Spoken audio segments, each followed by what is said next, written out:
The trucker.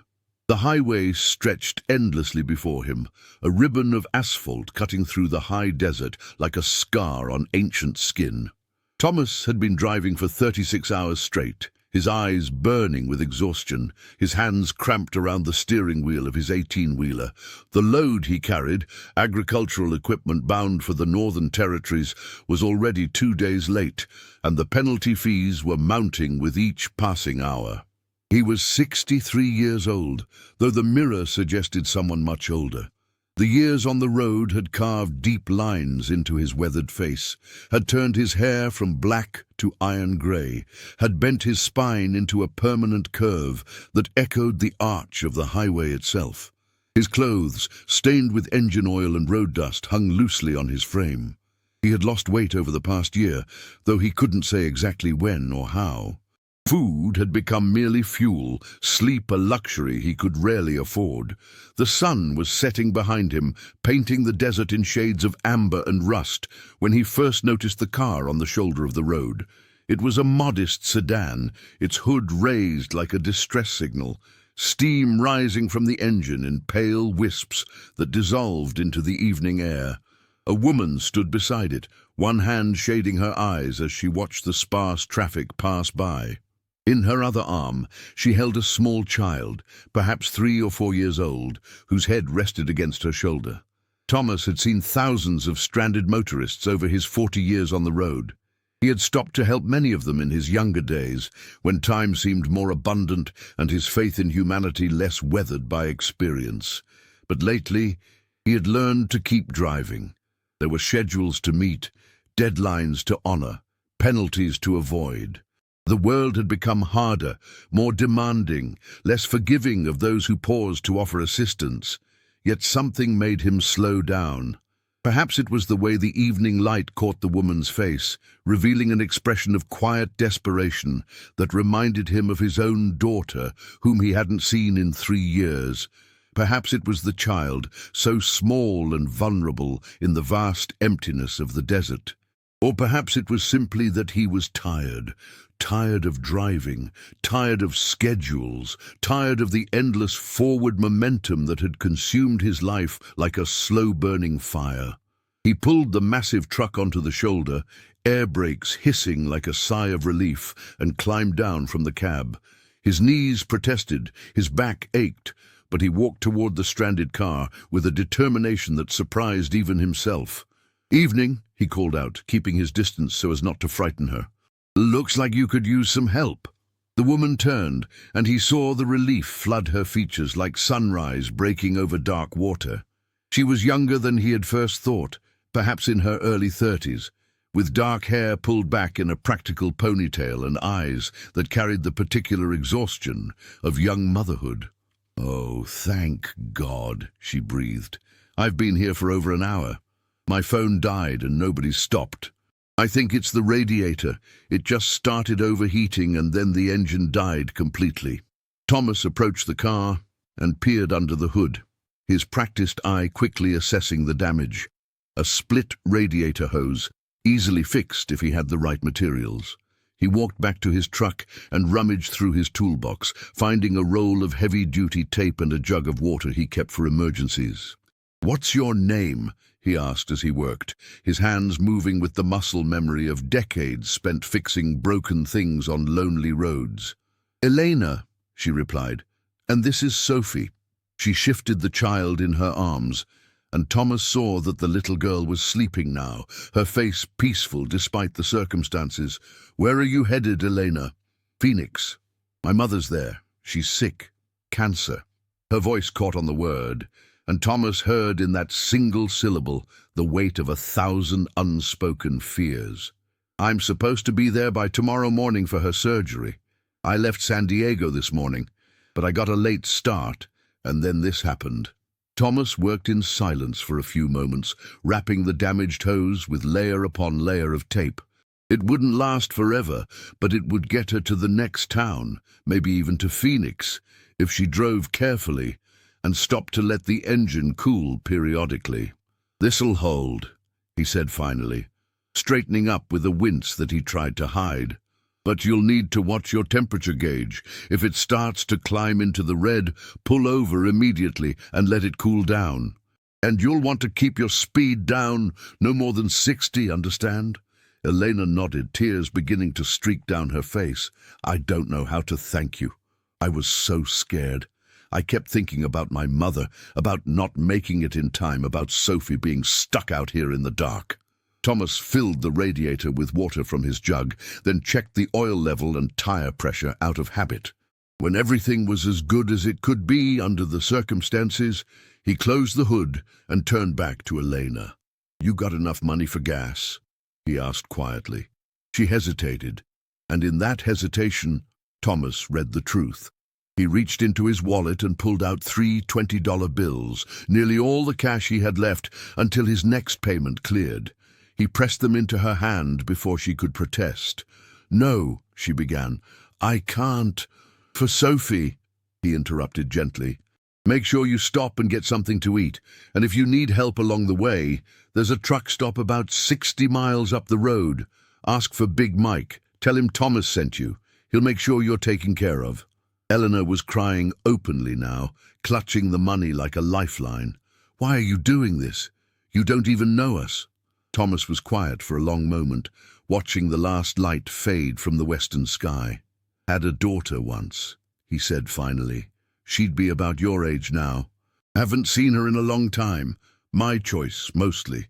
Spent too many years choosing the road over her, choosing work over family.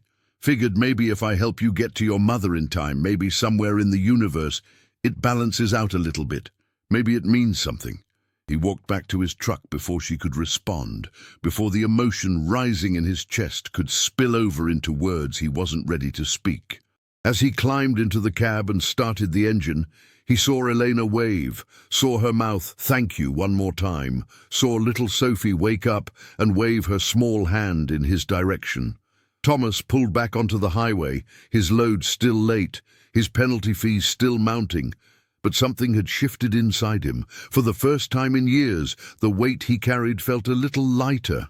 3 months passed like water through open fingers. Thomas continued his routes, crisscrossing the country in his aging truck, delivering loads that all blurred together in his memory. The encounter with Elena and Sophie had faded into the background of his mind, just another moment among thousands on the endless highway. He had almost forgotten about it entirely when his truck's transmission finally gave out just outside of Albuquerque. The repair shop's estimate made his stomach drop. $8,000, maybe more, depending on what else they found when they opened up the transmission. Thomas had maybe $3,000 in his savings account, and that was supposed to be for emergencies. Though he supposed this qualified. Without the truck, he couldn't work. Without work, he couldn't pay rent, couldn't eat, couldn't survive. He sat in the shop's waiting room, his head in his hands, trying to calculate how many credit cards he could max out, how many payday loans he could take, how deep he could dig himself into debt and still have a chance of climbing back out. The math didn't work, no matter how many times he ran through it. Thomas Hendricks.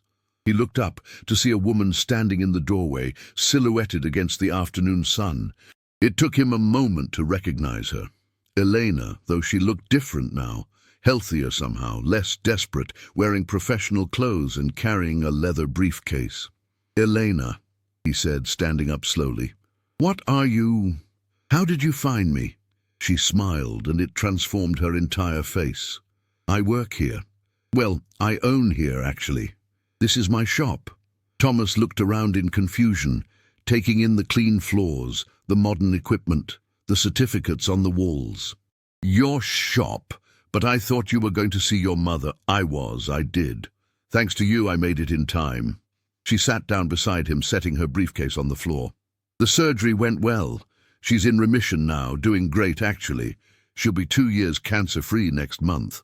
"That's wonderful," Thomas said, meaning it, though he still didn't understand what she was doing here. Elena leaned forward, her eyes intense with an emotion he couldn't quite name. After that night on the highway, after you helped us, something changed for me. I'd been drifting, working dead-end jobs, barely making rent, feeling like life was just something that happened to me rather than something I could shape. But you, a complete stranger who looked like he had his own troubles, you stopped, you helped. You gave me money you probably couldn't afford to give. She pulled a worn photograph from her briefcase and handed it to him. It showed her mother and Sophie all smiling, standing in front of this very shop. The sign above them read, "Elena's Auto Repair, honest service, fair prices." That night made me realize something, she continued. Made me realize that I wanted to be the kind of person who helped others, who made a difference. I went back to school, automotive technology program at the community college, worked 3 jobs while I studied. Mum helped watch Sophie. And when I graduated top of my class, my mother and I pooled everything we had to open this place. That was 18 months ago. Thomas felt tears burning in his eyes, though he wasn't sure why. "I don't understand why you're telling me this." "Because your truck came into my shop today. Because when I saw your name on the work order, I knew exactly who you were. Because I've thought about you probably once a week for the past 3 months, wondering if I'd ever get a chance to thank you properly." She stood up and extended her hand.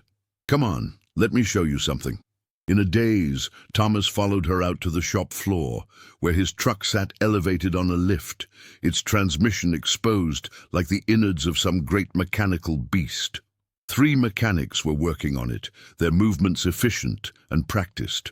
"My team's been at it all morning," Elena said. "New transmission, new clutch assembly.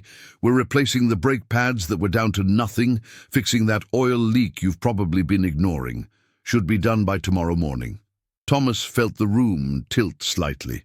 "Elena, I can't afford—" "No charge," she said firmly. "Not 1 penny. You gave me $60 when you probably didn't have $60 to spare. You gave me something much more valuable than that. You gave me hope when I had none.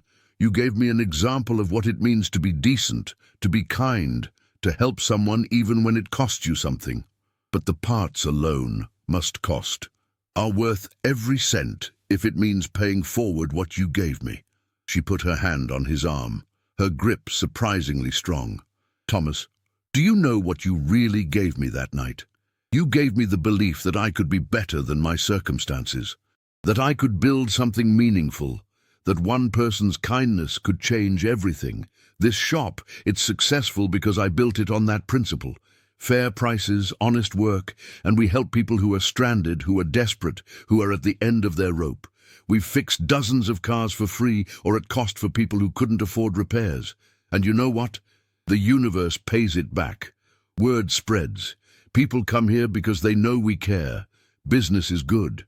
Thomas sat down on a nearby stool, his legs suddenly unable to support him.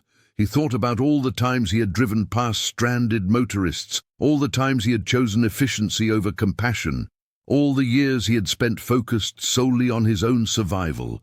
He thought about his daughter, who had stopped returning his calls 2 years ago, who had told him in their last conversation that she didn't know who he was anymore, that the father she remembered had disappeared somewhere on those endless highways.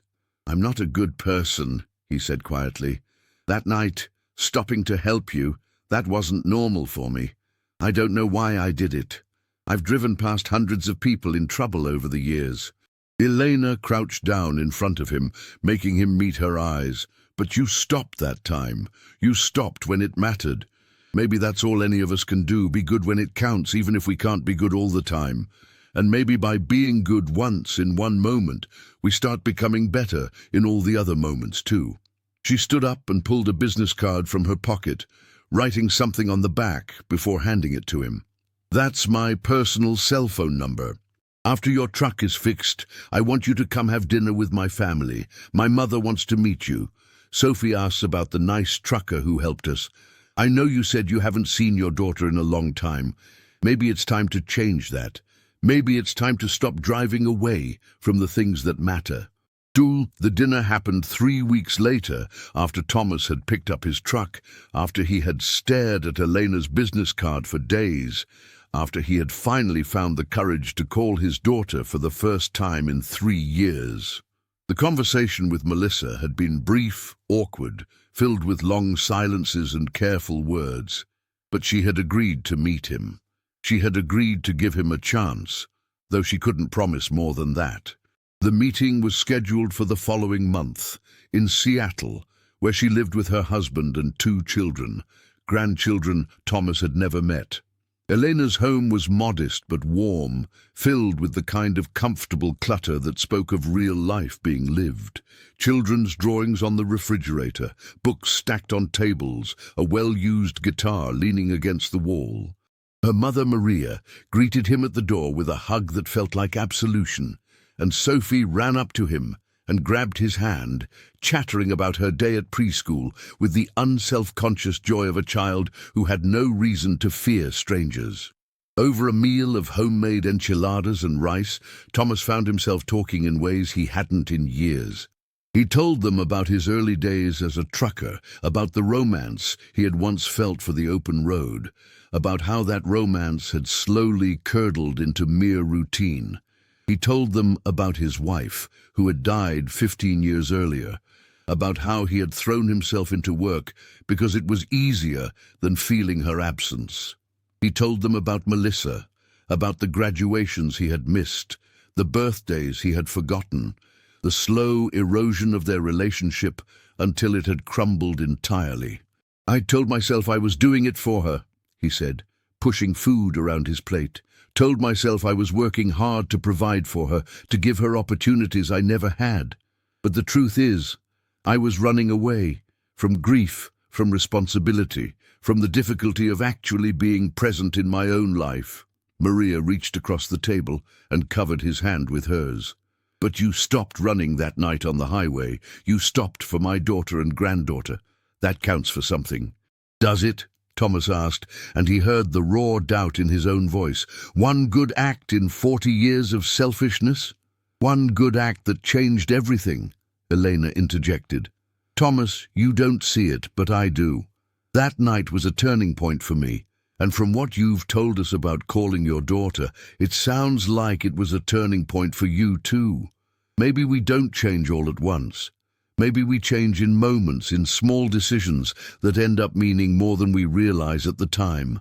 After dinner, Sophie fell asleep on the couch, her small body curled up like a question mark, and the adults moved to the back porch where the evening air was cool and desert stars blazed overhead like scattered diamonds. Elena brought out coffee, and they sat in comfortable silence for a while, listening to the night sounds of the city. "I never told you," Maria said eventually, her voice soft with memory, "what I was thinking about when Elena arrived at the hospital that night. I had been praying, you see, not just for the surgery to go well, but for Eleanor. She had been struggling so much, with money, with single motherhood, with feeling like life was just an endless series of obstacles.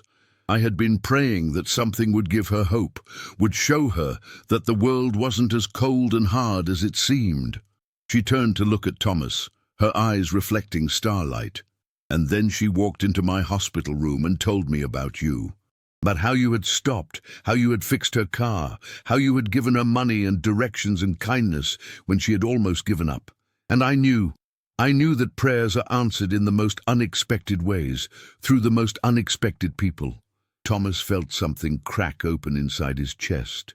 Some hardened place that had been frozen for so long he had forgotten it was there. "I'm not anyone's answer to prayer. I'm just an old trucker who's made more mistakes than I can count." "Maybe that's exactly what makes you the answer," Maria said gently, "because you understand what it's like to struggle, to fail, to need help. Perfect people can't really help anyone. They don't understand what it's like to be lost. But broken people who choose kindness anyway, who stop and help even when they're barely holding themselves together, those are the people who change the world, one small act at a time." The meeting with Melissa took place on a grey Seattle morning in a small coffee shop near Pike Place Market. Thomas arrived 30 minutes early, his hands trembling as he ordered coffee he was too nervous to drink. He had barely slept the night before, had changed his shirt 3 times that morning, had almost turned his truck around a dozen times during the drive north. When Melissa walked through the door, he almost didn't recognize her. She was 32 now, a grown woman with her mother's eyes and his stubborn chin, wearing professional clothes and carrying herself with a confidence he didn't remember. She saw him immediately, hesitated for just a moment, then walked to his table with measured steps. "Hi, Dad," she said, and those 2 words carried the weight of 3 years of silence, of a lifetime of disappointments, of hope that hadn't quite died, despite having every reason to. "Hi, sweetheart," he managed, standing awkwardly, unsure whether to hug her or shake her hand or simply sit back down. She made the decision for him, stepping forward and embracing him briefly, not the hug of his memories, when she was young and he was her hero, but not nothing either. It was a beginning. They talked for 3 hours, slowly at first, circling around the difficult topics before finally diving in. Melissa told him about her anger, her hurt, her feeling of abandonment. She told him about her wedding, which he had missed because he was on a cross-country haul he could have rescheduled. She told him about the birth of his first grandchild, how she had waited to call him until she was sure she wouldn't cry, and how when she finally did call, he'd been too busy to talk for more than 5 minutes. "I'm so sorry," Thomas said, and the words felt completely inadequate. "I'm sorry for all of it. For choosing work over you, for not being there, for being so focused on providing that I forgot about being present. Your mother?" She tried to tell me. She tried to warn me that you were growing up, that I was missing it. But I didn't listen. And then she was gone, and I buried myself in work even deeper because I didn't know how else to cope. Melissa was quiet for a long time, staring into her coffee cup.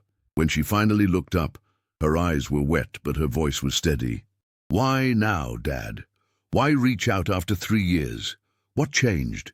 So Thomas told her about the highway, about Elena and Sophie, about the broken-down car, and the small act of kindness that had somehow shifted something fundamental inside him.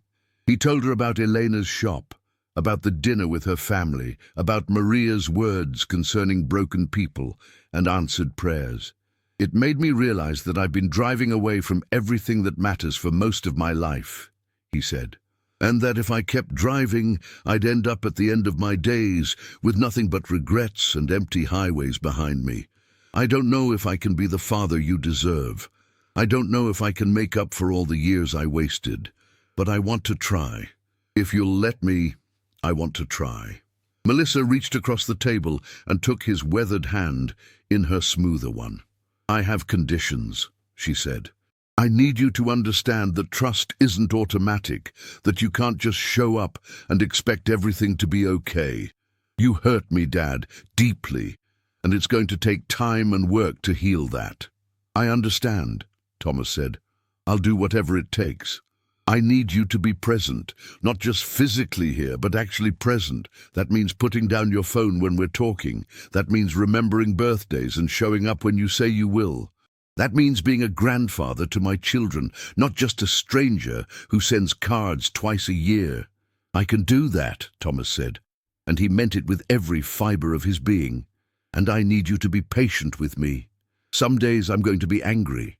Some days I'm going to remember all the times you let me down, and it's going to be hard for me to see past that. You don't get to be defensive or hurt when that happens. You need to understand that this is your mess to clean up." "I understand," Thomas said again. Melissa squeezed his hand, and for the first time since she had walked through the door, she smiled.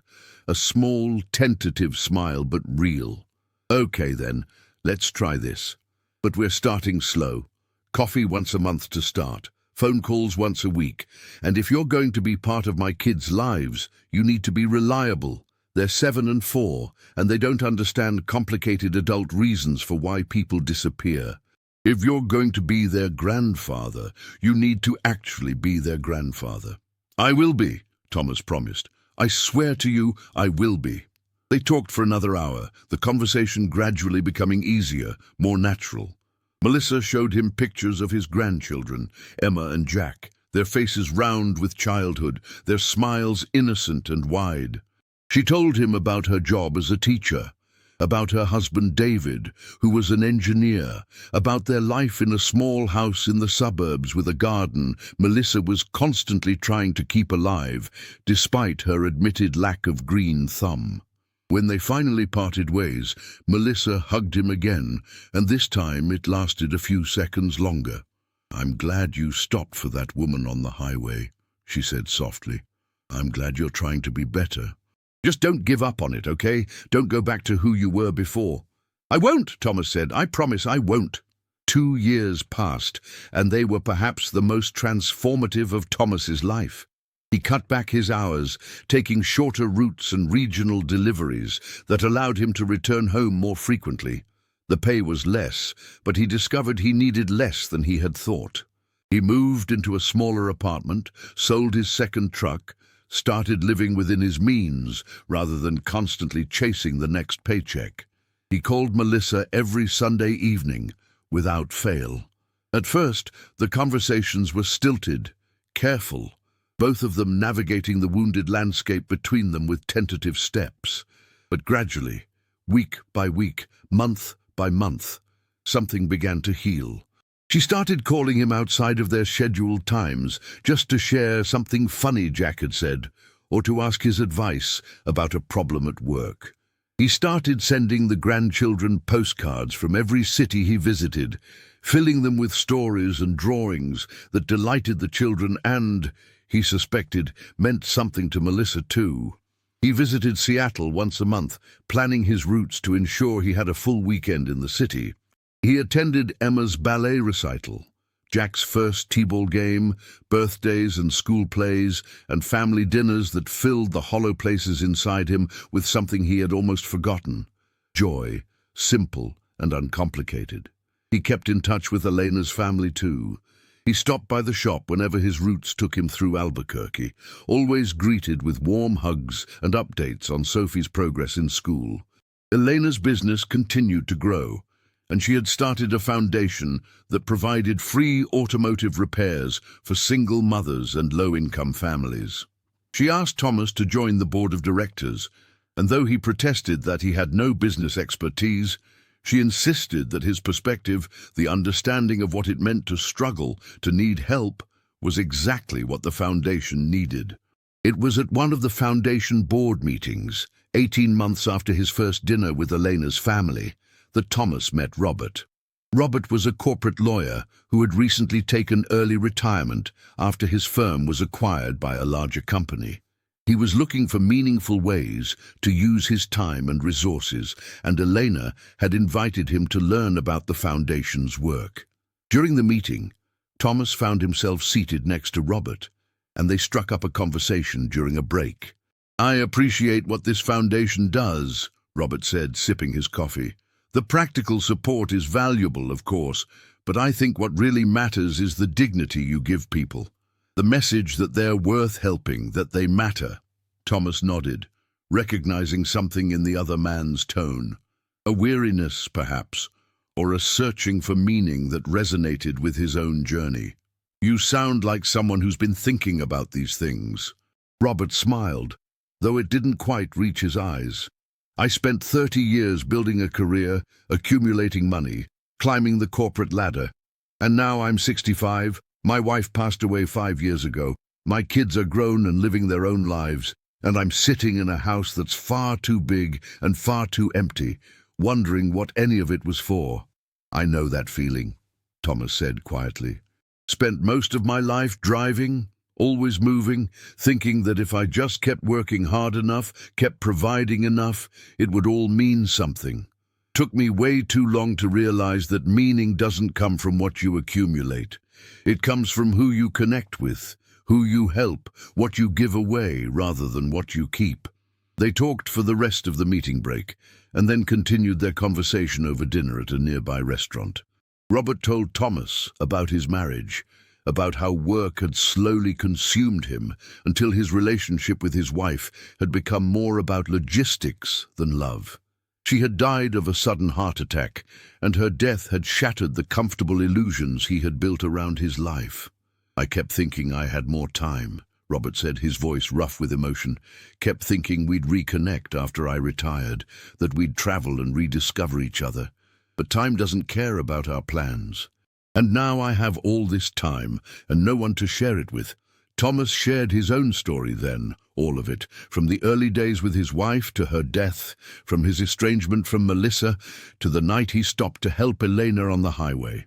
He talked about the slow, difficult process of rebuilding his relationship with his daughter, about the grandchildren who were teaching him what it meant to be present, about the way one small act of kindness had somehow set in motion a transformation he was still trying to fully understand. "So what do I do?" Robert asked. "How do I find meaning now, at this stage of life?" Thomas thought for a long moment before answering. "I think you do what I'm trying to do. You find ways to help people. You look for the moments where you can make a difference, even if it's small. You stop running away from connection and start moving toward it. And you forgive yourself for the time you wasted, while also refusing to waste the time you have left." That conversation was the beginning of a friendship that would shape the rest of both their lives. Robert became deeply involved with Elena's foundation, using his legal expertise to help expand its reach. He also reconnected with his own children, beginning the difficult work of rebuilding relationships that had atrophied from neglect.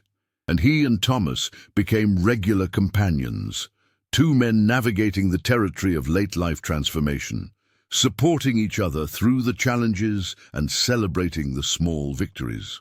3 years after stopping to help Elena on that desert highway, Thomas found himself standing in a very different place, literally and figuratively. He was in Seattle, in Melissa's backyard, watching his grandchildren play in an inflatable pool while he manned the grill at a family barbecue. It was Emma's 9th birthday, and the yard was full of children's laughter, brightly colored decorations, and the kind of chaotic joy that comes from a house filled with love. David, Melissa's husband, was helping him with the grill, and they had developed an easy camaraderie over the past couple of years.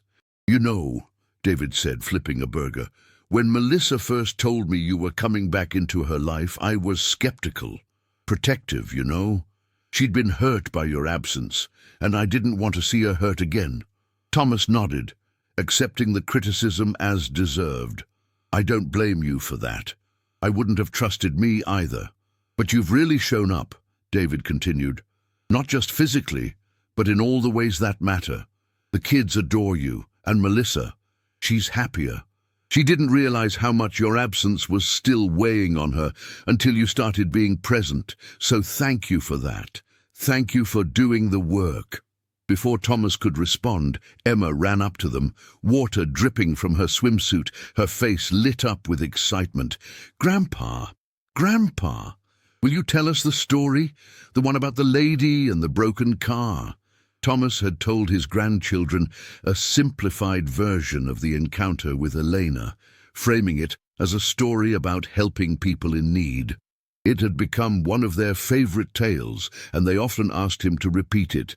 "After we eat, sweetheart," Thomas promised. "Go play with your brother for a bit." Emma scampered off, and Melissa emerged from the house carrying a tray of condiments. She had her hair pulled back in a ponytail, and for a moment Thomas saw her as she had been at 8 years old, running through the sprinklers in their old backyard, calling for him to watch her cartwheels. He blinked back unexpected tears. "You okay, Dad?" Melissa asked, setting down the tray and looking at him with concern. "Yeah," he said, his voice rough.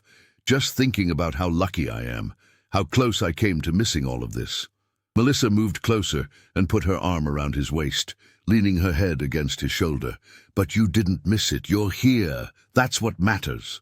Later, after the food had been consumed and the cake reduced to crumbs, after the presents had been opened and the other party guests had gone home, Thomas sat in the living room with Emma and Jack curled up on either side of him. Melissa and David were in the kitchen cleaning up, and through the window Thomas could see the sun beginning to set, painting the sky in shades of rose and gold. "Tell the story now, Grandpa," Emma insisted, snuggling closer. So Thomas told them about the highway, about the broken car and the worried mother and the sleeping child. He told them about fixing the radiator hose with tape, about giving Elena money for gas, about how one small act of kindness had rippled outward in unexpected ways. "But why did you stop?" Jack asked, his 7-year-old mind trying to understand. "If you were in a hurry, why did you stop?" Thomas was quiet for a moment, considering how to answer in a way his grandchildren would understand. "I stopped because I remembered something important. I remembered that the things we own, the money we make, the places we go, none of that matters as much as the people we help and the connections we make. I had forgotten that for a long time, and stopping to help that lady reminded me. I want to be helpful like you, Grandpa," Emma said seriously. "I want to stop and help people." "Then you will," Thomas said, kissing the top of her head. "But you know what? You're already helpful. You help your brother when he's sad.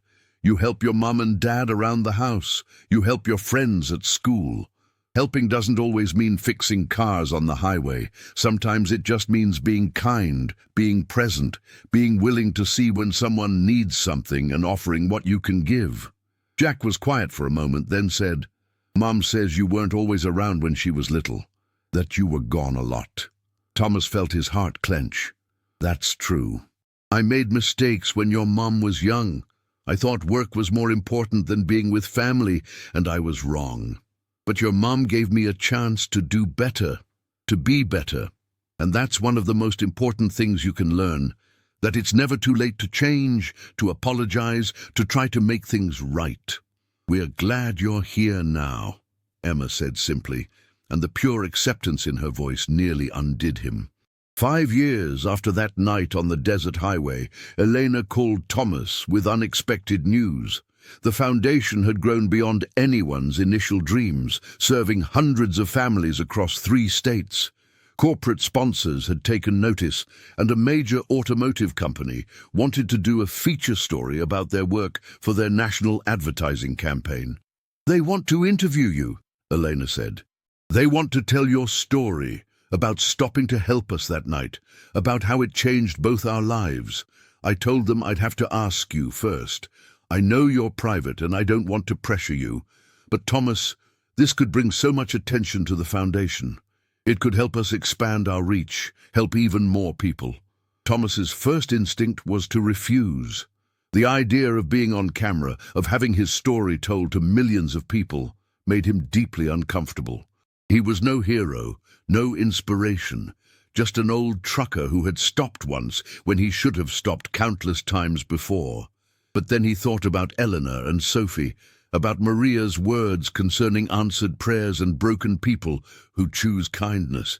He thought about Robert and the friendship that had grown from their shared understanding of lost time and second chances.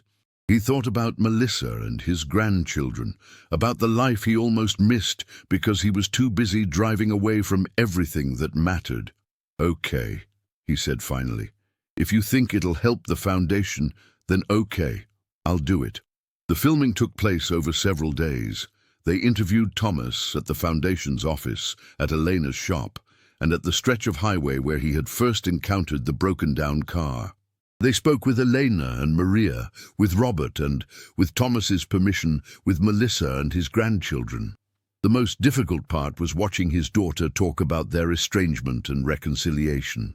She was honest, but kind, speaking about the pain of his absence, but also about the joy of his return. "My dad is proof that it's never too late to change," she said to the camera. "He spent most of my childhood choosing work over family. But when he finally stopped, when he finally opened his eyes to what really mattered, he didn't just change a little. He transformed his whole life.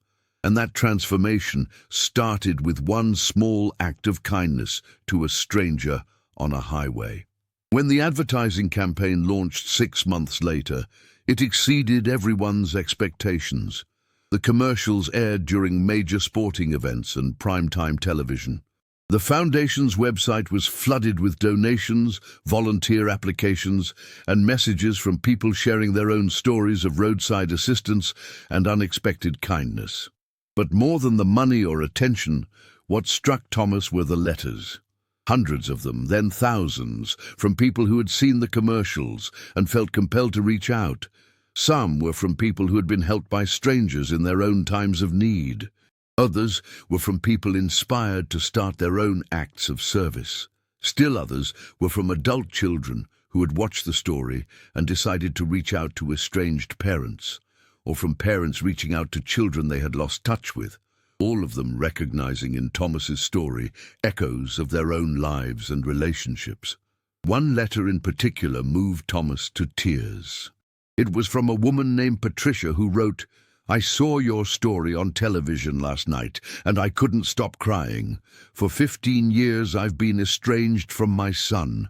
It started with a small argument, then pride got in the way, then time passed and the silence became its own kind of wall between us. I kept telling myself it was too late, that too much damage had been done. But your story reminded me that it's never too late to try. This morning, I called my son for the first time in 15 years. We talked for 3 hours. We cried together. We're going to start seeing a family therapist to work through everything.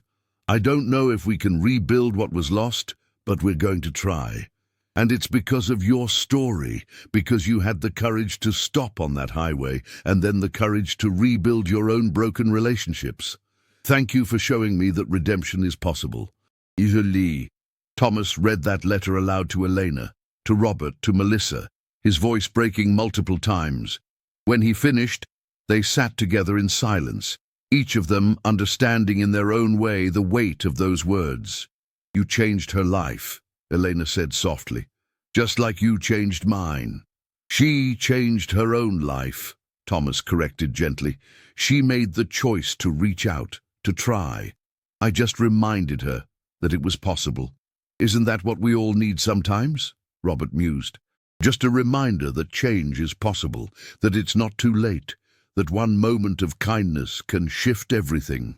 Thomas retired from trucking at 68, selling his rig and taking a part-time position with Elena's foundation, coordinating their roadside assistance program. He moved to Albuquerque, into a small house within walking distance of Elena's shop. He had dinner with her family every Sunday, watched Sophie grow from a toddler into a bright, compassionate young girl who talked about becoming a teacher to help other children. He visited Seattle once a month, every month, without fail. He was there for Emma's middle school graduation, for Jack's first basketball game, for countless school plays and family dinners and ordinary moments that had once seemed mundane, but now felt precious beyond measure. Melissa often said that the past 5 years had given her the father she always wanted, and while Thomas still carried guilt about the years he had wasted, he tried to focus on the years he had been given to make amends. On his 70th birthday, his small house was filled with people. Melissa and her family had flown in from Seattle. Elena and her family were there, along with Robert and a dozen volunteers from the foundation. They shared a meal, told stories, laughed until their sides hurt. As the evening wound down and guests began to leave, Thomas found himself standing in his backyard, looking up at the stars. Robert joined him, 2 old men contemplating the vastness above them. "Do you ever think about that night?" Robert asked. "The night you stopped to help Elena?" "All the time," Thomas admitted. "I think about how close I came to driving past. I was tired. I was late. I had every logical reason to keep going, but something made me stop." "What do you think it was?" Thomas was quiet for a long moment. "I think it was the last echo of who I used to be, before grief and work hardened me. Some small part of me that still believed in kindness, in connection, in the possibility that one person could make a difference in another person's life. And I think stopping to help them woke up the rest of me. Reminded me of who I wanted to be, who I could still become if I was willing to do the work." "Did you have any regrets?" Robert asked. Thousands, Thomas said honestly. I regret the years I wasted, the moments I missed, the people I hurt through my absence. But I've learned that regret can be a teacher if you let it. It can show you what matters, what you should protect, what you can't afford to lose again. They stood in comfortable silence, and Thomas thought about the journey that had brought him here, from that desert highway to this backyard, from estrangement to reconciliation, from empty highways to a life filled with connection and meaning. It hadn't been easy. There had been setbacks and difficult conversations, moments when the weight of past mistakes felt crushing. But he had kept showing up, kept trying, kept choosing presence over absence, connection over isolation, service over selfishness. You know what I've realized? Thomas said eventually. The truest thing I've learned from all of this? What's that? That we're never too lost to be found. We're never too broken to be healed. We're never so far down the wrong road that we can't turn around and choose a better direction. But we have to be willing to stop. We have to be willing to see the people who need help, including ourselves. We have to be willing to do the hard work of change, even when it's uncomfortable, even when it means facing all the ways we've failed. Robert nodded slowly. And you have to be willing to accept grace from others and from yourself. Yes, Thomas agreed. That might be the hardest part. Accepting that despite all my mistakes, I still deserve connection, still deserve love, still deserve the chance to be better. Thomas lived another 12 years, dying peacefully in his sleep at 82. His funeral was attended by hundreds. Family, friends, people whose lives he had touched through the foundation, and others who simply wanted to honor a man who had showed them that it's never too late to change. Elena gave the eulogy, standing at the podium with Sophie beside her. Sophie, who was now a college student studying social work, who credited Thomas with showing her the power of one person's kindness to change the world. Thomas once told me that he wasn't a good person, Elena said, her voice carrying across the crowded church. He said that stopping to help us that night on the highway was an anomaly, not his normal behavior. But I think he was wrong about that. I think the Thomas who stopped that night was his true self, the self that had been buried under years of grief and work and running away from pain. And when he stopped for us, when he chose kindness over efficiency, connection over isolation, he rediscovered that true self, and he spent the rest of his life honoring it, nurturing it, sharing it with everyone he met. She paused, looking out at the gathered mourners. Thomas changed my life. He changed my daughter's life. He changed the lives of thousands of people through the foundation we built together. But I think what he would want us to remember isn't just what he did for others. He would want us to remember that all of us have that power. All of us can stop when we see someone in need.